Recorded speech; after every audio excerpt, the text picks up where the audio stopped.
My name is Michael. People in my community call me Mike the Drunkard.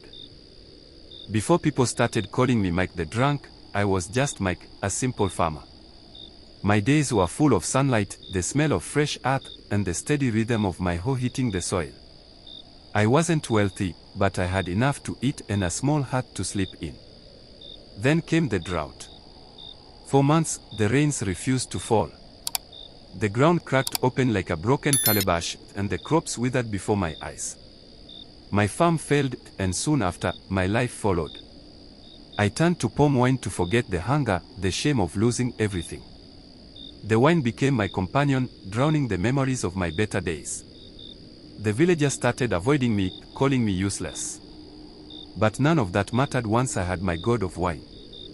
Then one night, everything changed. It was late, and I was stumbling back from the palm wine tapper's hut, humming a tune I barely remembered. The moon was bright, casting long shadows on the path. I wasn't scared, I'd taken this route 100 times. But as I reached the big Iroko tree at the edge of the forest, I heard it, a whisper. At first, I thought it was the wind. But the whisper grew louder, more distinct, like a voice calling my name. Mike. I froze. My heart pounded in my chest.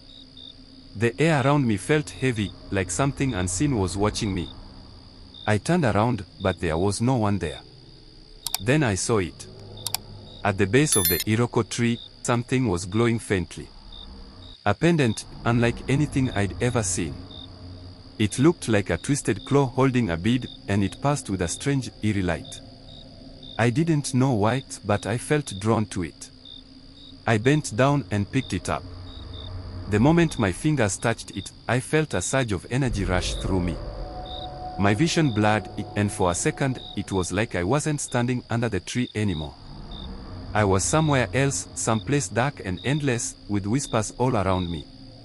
When I came back to myself, the pendant was gone. I staggered home that night, more shaken than drunk.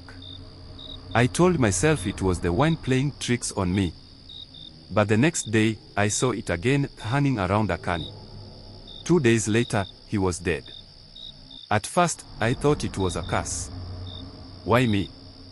Why was I chosen to see something no one else could? It felt like some kind of punishment for my failures. But over time, I realized it wasn't just a curse, it was also a strange kind of gift. I could see what others couldn't.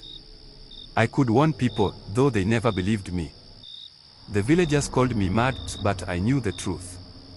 The pendant was real, and it always brought death. The first time I saw the pendant, I thought I was drunk.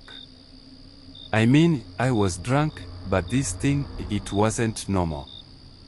2 months ago, it was hanging around Florence's neck, glowing faintly like it was alive. She was laughing with her friends by the well, her voice loud and full of life. I admired the pendant on neck, and I even tried to tell her about it, but no one else could see the pendant apart from me. 2 days later, a tree fell on her and she died. That is when I realized that the pendant was a symbol of death that could only be recognized by me. After that, I started seeing the pendant more often. Always the same strange shape, like a twisted claw holding a bead, and always on someone who'd die in 2 days. Young or old, sick or healthy, it didn't matter. If I saw the pendant, their time was up. But no one believed me. I mean, who listens to Mike the Drunk? They'd laugh, pat my shoulder, or call me a fool. Even when I tried to warn people, they'd wave me off like a buzzing fly. I stopped trying after a while. One day, I saw the pendant on a man called Prosper. Prosper was my only real friend in the village, the only one who would sit with me when I was too drunk to stand and share his roasted corn when I had nothing to eat. Prosper was strong, the kind of man everyone respected. He was the village hunter, brave enough to go into the forest at night and clever enough to always come back with something for the pot. One evening, I saw him walking back from the forest with his bow slung over his shoulder and a fat antelope tied to his belt. He looked proud, smiling at everyone who greeted him. But there it was, hanging around his neck, the pendant. I froze. My gourd of palm wine slipped from my hand and hit the ground, spilling its contents. I wanted to yell, to grab him, to do something. But what would I say? Prosper, I called, my voice trembling. He turned and smiled. Mike, have you finished all the wine in the village again? I ignored the jab and walked up to him. Prosper, listen to me. There's something around your neck. He frowned. What are you talking about? There's a pendant, I said, my voice shaky. A strange one. You don't get rid of it. Mike, he interrupted, laughing. You've had enough. I grabbed his arm, desperate. Prosper, I'm serious. You'll die in 2 days. He yanked his arm away, his expression turning hard.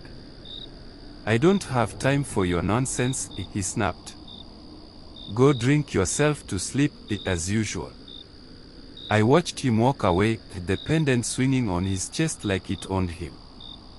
2 days later, they found his body in the forest, torn apart by a wild animal. The villagers said it was bad luck, that he must have startled a wild beast. But I knew better. That was the day I stopped trying to warn people. No one listened, and it didn't matter. The pendant never came off, and death always came on time. It was during the market day. The square was packed with traders, children running around, women haggling loudly. I was sitting under the baobab tree with my gourd of palm wine, watching life go on as usual. That's when I saw him. Prince Zugo, tall and handsome, walking through the crowd with his entourage.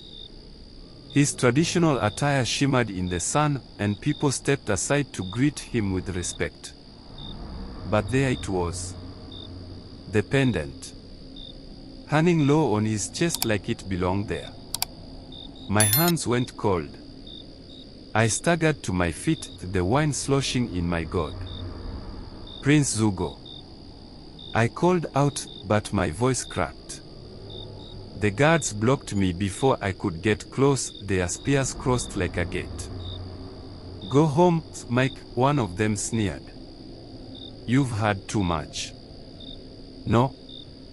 I shouted, pointing at the prince. He's wearing it. They laughed.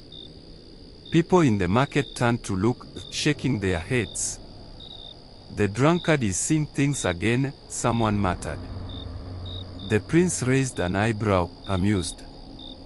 Let him speak. I stumbled forward. You're wearing a pendant, I said, my voice trembling. A strange one.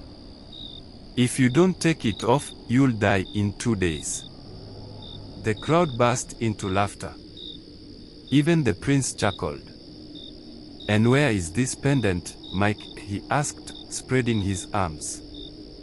Do you see it, guards? No, my prince, they said in unison. I opened my mouth, but no words came. How could I make them see what only I could see? How could I save him? That night, I couldn't sleep. The pendant haunted me. I drank until the moon blurred, but the image stayed sharp in my mind. The prince would die, and no one believed me. I had to act. The next morning, I went to the palace. The guards shoved me back, threatening to beat me if I didn't leave. So I waited. Hours passed, and finally, I saw the prince heading toward the royal courtyard. I didn't think. I ran, pushed past the guards, and tackled him to the ground. Before anyone could react, I yanked a knife from my waistband and sliced through his traditional attire, aiming for where I saw the pendant. The pendant wasn't there. The guards were on me in seconds, dragging me off the prince and beating me until I saw stars. "Traitor," someone yelled. He tried to kill the prince. But then the prince sat up, holding something in his hand. It was the pendant.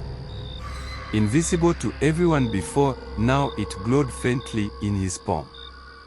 "What is this?" he whispered. The crowd gasped. The guards froze. "It's the thing that kills," I croaked from the ground, spitting blood. "Burn it. Now."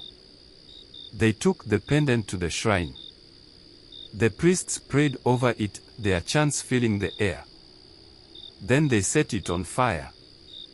The pendant screeched, yes, screeched, before it melted into ash. The prince lived. The next day, the king summoned me and he rewarded me. A bag of gold, new clothes, and a plot of land at the edge of the village. "You saved my son," he said. "You are no longer Mike the drunkard. You are Mike the hero." I should have been happy, but something felt off. That night, I walked through the village, looking at everyone I passed. No pendants. The power was gone. I don't know if I lost it because the pendant was destroyed or because I'd fulfilled some strange purpose. All I know is, for the first time in years, I slept without fear. Now, when people see me, they greet me with respect. They listen when I speak.